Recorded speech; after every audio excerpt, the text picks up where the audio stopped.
डिसेंबरला म्हणे त्या दाऊदला कुणीतरी विष पाजलं. अरे विष पिऊ द्या, नाही तर ते मरू द्या, तुम्हाला काय करायचंय? तो फार पुण्यवान आहे का? आम्हाला त्याचं देणं घेणं काय? आम्हाला त्याचं तो मेला काय जागला काय आम्हाला घेणं देणं नाही. बरं कोणी फोन करून विचारलं का, हॅलो दाऊद मेलाय का जिवंत आहे का, कोणाचा संपर्क आहे, काय संबंध आहे? काही बातम्या चालवतात मीडियावाले, चर्चा फालतू विषयात केली जाते. विष प्रयोग केला मग तो जागला का मेला? अरे मरू द्या की मित्रांनो, तुमच्या काय बापाचं चाललंय? काय त्या दाऊदवर प्रेम उफाळून आलंय. महाराष्ट्रातल्या त्या विधिमंडळामध्ये हिवाळी अधिवेशनामध्ये आमदार ओरडतायत मोठमोठ्याने. तो कोण कुत्ता असो किंवा अजून कोण कुठला असो, दाऊदच्या हस्तकैत म्हणून सांगतात. कोण तो का महान व्यक्ती निघून गेला का? अरे तो देशाचा शत्रू आहे. देशाच्या शत्रूबद्दल एवढी चर्चा आमच्या देशामध्ये, आणि इथला शेतकरी कष्टकरी कामगार उद्ध्वस्त झालाय. त्यांना बोलू दिलं जात नाही सभागृहामध्ये. संसदेच्या सभागृहामध्ये तर 141 खासदारांचं निलंबन झालंय. बोला पुढं. ही अवस्था आमच्या देशातल्या संसदीय व्यवस्थेची आहे. आणि दुसऱ्या बाजूला दाऊदची चर्चा चालू होते. कोण दाऊद? अरे ज्यांनी 12 मार्च 1993ला त्या बाबरी मस्जिद प्रकरणानंतर जी काय दंगल उसळली, त्याच्यामध्ये जो हिंसाचार झाला, जो काही स्फोट घडून आले, त्याचा प्रमुख आरोपी जो साला 7वी पास पठाण गँग आणि इतर गँगच्या संपर्कात येऊन तो डॉन झाला. बॉम्बस्फोटामध्ये तो महाराष्ट्राचा शत्रू होता, नंतर देशाचा शत्रू झाला. त्याच्यावर चर्चा आमच्या देशामध्ये. आणि आमच्या खासदारांनी शेतकऱ्यांबद्दल प्रश्न विचारायला गेले, कांद्याबद्दल प्रश्न विचारायला गेले, अवकाळी पावसाबद्दलच्या प्रश्न विचारले, आरक्षणाबद्दल प्रश्न विचारले. अहो सगळं सोडा, शत्रू घुसलाय त्या संसदेच्या चालू अधिवेशनामध्ये. ती पोरं काय, त्यांच्या डोक्यात घाणेरडी विचार कुठले घुसले ते घुसले, आणि त्याचा प्रश्न विचारला. खासदार निलंबित. आणि हिवाळी अधिवेशन इथलं नागपूरचं, तुमचा माझा महाराष्ट्रातला टॅक्स रुपी पैसा आपण देतो त्या राज्य सरकारला, त्याच्यावर ह्यांची अधिवेशनं चालतात, ह्यांचं सगळं सरकार चालतं. साहेब तो पैसा असाच पाण्यामध्ये, कुणीच वाली नाही त्याला, कुणीच बोलणार नाही ह्या विषयावर. काय चाललंय आमच्या देशामध्ये? या देशाची अवस्था जर अशी असेल तर मग हे असले देशाचे शत्रू अजून मस्तवल होणार नाहीत तर काय होणार? 18 तारखेला, काल 18 डिसेंबरला म्हणे त्या दाऊदला कुणीतरी विष पाजलं. अरे विष पिऊ द्या, नाही तर ते मरू द्या, तुम्हाला काय करायचंय? तो फार पुण्यवान आहे का? आम्हाला त्याचं देणं घेणं काय? आम्हाला त्याचं तो मेला काय जागला काय आम्हाला घेणं देणं नाही. बरं कोणी फोन करून विचारलं का, हॅलो दाऊद मेलाय का जिवंत आहे का, कोणाचा संपर्क आहे, काय संबंध आहे? काही बातम्या चालवतात मीडियावाले. अरे कोण तो म्हणजे काय त्याच्याबद्दल कुणाला तरी त्याचं स्वैरसूतक आहे का? बरं तो मेला दाऊद, काय फरक पडणार आहे? उलट भारतामध्ये आपण फटाके फोडू शत्रू मेला म्हणून. आता काही जर म्हणतील शत्रुत्व संपलं म्हणजे मग परत वाईट बोलायचं नसतं. अरे 257 लोक मारली गेली, 700च्या वर त्यावेळेस जखमी होते त्या मुंबई बॉम्बस्फोट प्रकरणामध्ये. सारखं वारंवार बातम्या दाखवल्या जातात. मला दुर्दैव काय वाटतं मित्रांनो, की आमची मीडिया, आमची माध्यमं किंवा आमचे जे रिकाम टेकडी लोक आहेत ना, म्हणजे आता आमदार सुद्धा त्याच्यामध्ये आले.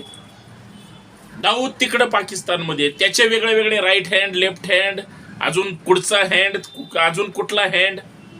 आणि मग त्यांचे जे चमचे असतात, त्या चमच्याचे जे नातेवाईक असतात, त्यांच्या लग्नाला आमचे लोक प्रतिनिधी जातात महाराष्ट्रातले. मग ते कोण तिथं जाऊन काय दलिंदर त्याचं काय खात असतील का, तिथं पार्टीत फोटो काढायचा असतो, काय असतो माहित नाही आपल्याला, सामान्य माणसं आपण. त्याच्यावर चर्चा केली जाते. खरं तर चर्चा ही झाली पाहिजे, नाही अशातली भाग नाही. जो देशाचा शत्रू आहे आणि त्याच्यासोबत जर कोणी सलगी करत असतील त्यालाही कठोर शासन झालं पाहिजे, हरकत नाही. पण त्या सभागृहामध्ये साहेब 1993ला जी माणसं मारली गेली, आणि हिटलिस्टवर पोलीस प्रशासन सुद्धा सक्षम आहे महाराष्ट्रातलं, बरोबर मुसक्या आवळणार, सुट्टी देणार नाही कुणाला.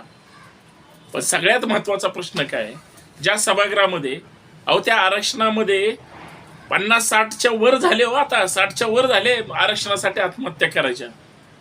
लाखो करोडो रुपये त्या सभेच्या नावाखाली खर्च होत आहेत.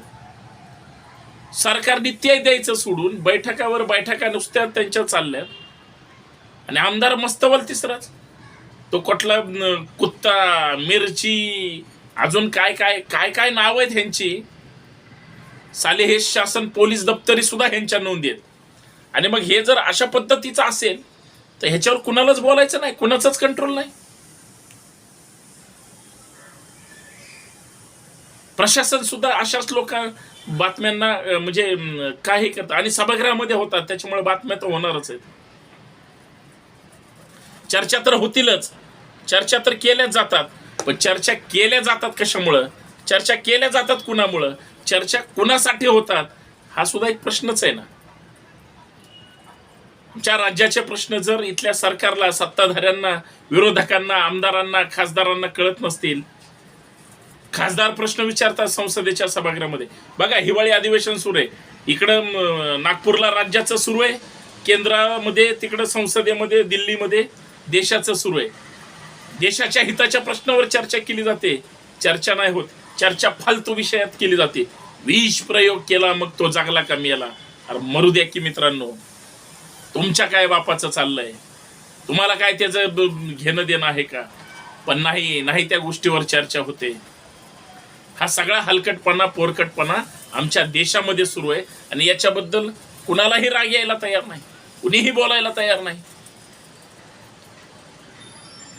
ज्याच्या गुंडांसोबत संबंध असतील, पोलिस त्यांची काय मुसके आवळायच्या ते आवळतीलच, पण माणसं कोणतरी चेक करून जा ना.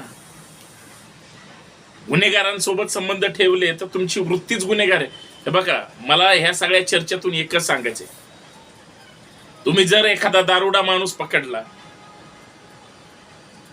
मित्र केला, त्याच्यासोबत फिरायला लागले तर तुम्हाला दारूची सवय लागली. एखाद्या गांजाड्यासोबत तुम्ही फिरलात, गांजाच पित असाल, आणि तो 24 तास गांजामध्ये जर म्हणजे मस्त असेल तर तुम्ही सुद्धा गंजडीच होणार.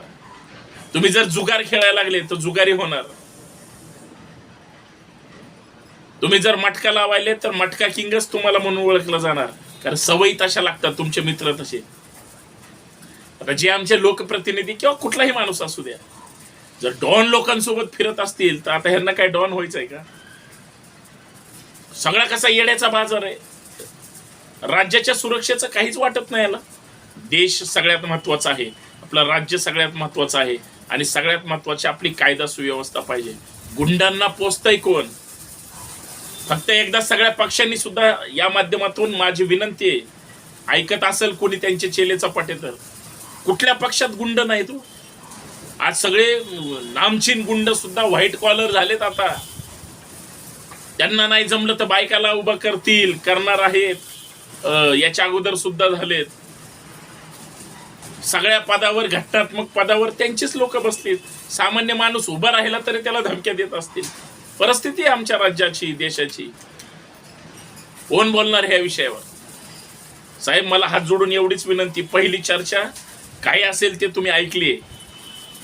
हात जोडून विनंती आहे, महाराष्ट्रातल्या आणि देशातल्या प्रश्नावर कुणीतरी चर्चा करा.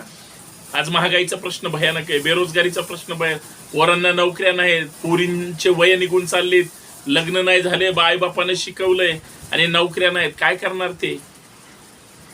नाही कोणी सभागृहात बोलत. आरक्षण महत्वाचं आहे, आरक्षण मिळालं पाहिजे, नाही कोणी चर्चा करत. असंख्य प्रश्न आहेत, असंख्य गोष्टी आहेत, असंख्य अडचणी आहेत, चर्चाच होत नाही, चर्चाच करत नाही. नाही त्या गोष्टीला चर्चा झाली, हे बंद करा आणि महाराष्ट्राचा हिताचा विचार करा, हे मला सांगायचंय. बाकी असले गुंड मस्तवाल झाले तर पोलिस यांची वरातच काढणार आहेत, वेगळं काहीच नाही. धन्यवाद. जय हिंद, जय महाराष्ट्र, जय जिजाऊ, जय शिवराय, जय भीम.